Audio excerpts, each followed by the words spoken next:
বন্ধুরা, তোমরা কি কমলালেবুর খোসাগুলো খাওয়ার পর ফেলে দিচ্ছ? তাহলে আমি শিওর এই ভিডিওটা দেখার পর আর এই কমলালেবুর খোসাগুলো আর তোমরা ফেলবে না। কারণ এই কমলালেবুর খোসার মধ্যে আছে vitamin, fibre, boron, zinc, nitrogen, potash, sulphur ইত্যাদি সব উপকারী খনিজ উপাদান, যা আমাদের গাছেদের জন্য অত্যন্ত জরুরি।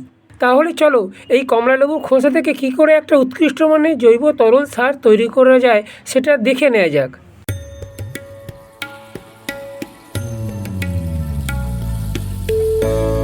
নমস্কার বন্ধুরা, সঞ্জয় হর্টিকালচার চ্যানেলে তোমাদের সবাইকে স্বাগত। বন্ধুরা, আজকে টাইটেল আর থাম্বনেল দেখে বুঝে গেছো যে আজকে আমি তোমাদের সাথে কী বিষয় নিয়ে আলোচনা করতে যাচ্ছি। এখানে আমি দুটো কমলালেবুর খোসা এইভাবে ছাড়িয়ে নিয়েছি। এবার এই কমলালেবুর খোসাগুলো কাঁচির সাহায্যে এইভাবে ছোটো ছোটো টুকরো করে কেটে নিতে হবে। কেটে জলের মধ্যে এটাকে ডিকম্পোস্ট করতে দিতে হবে। কমলালেবুর খোসাগুলো ডিকম্পোস্ট করার জন্য এখানে আমি সাধারণ প্লেন জল নিয়েছি 2 লিটার। এই প্লেন জলের মধ্যে এই কমলালেবুর খোসাগুলো আমি ডিকম্পোস্ট করতে দেবো 3 থেকে 4 দিন মতন। এই কমলালেবুর খোসাগুলো জলের মধ্যে ডিকম্পোস্ট করতে দেবো।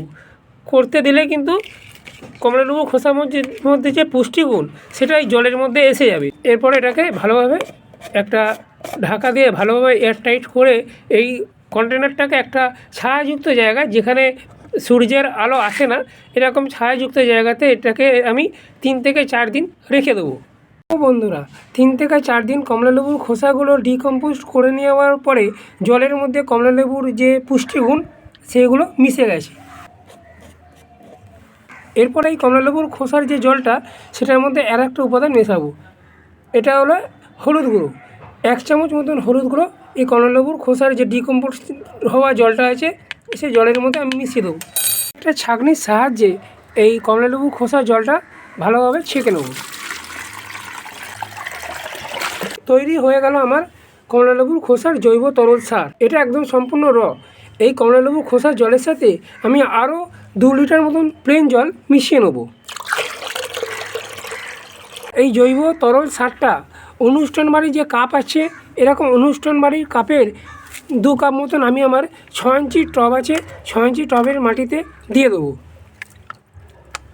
এই জৈব তরল লিকুইড সারটা আমাদের ছাদ বাগানের সমস্ত গাছেতেই দেওয়া যেতে পারে। যদি সেটা 12 ইঞ্চি টব হয় বা 10 ইঞ্চি টব হয় তাহলে সেটা দিতে হবে 300 ml মতন জল টবের মাটিতে দিতে হবে।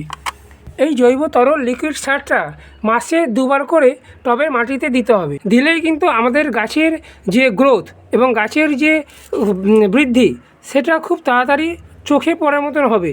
তরল লিকুইড সারটা তোমরা সকালবেলা টবের মাটিতে দিতে হবে অথবা বিকেলবেলা সূর্য চলে যাওয়ার পরে টবের মাটিতে দিতে হবে। যখন সূর্য উঠে যাবে তখন কিন্তু এই তরল লিকুইড সারটা টবের মাটিতে কোনোভাবেই দেওয়া যাবে না।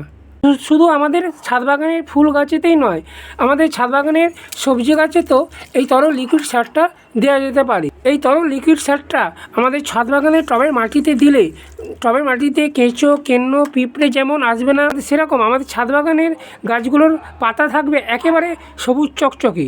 ভিডিওতে যেভাবে আমি কমলালেবুর খোসার জৈব তরল সারটা বানানো দেখালাম, তোমরা এক্ষুনি এই তরল জৈব লিকুইড সারটা বানিয়ে টবের মাটিতে দিয়ে দাও। দিয়ে দেওয়ার পরেই তোমরা তোমাদের গাছেতে আমূল পরিবর্তন লক্ষ্য করতে পারবে।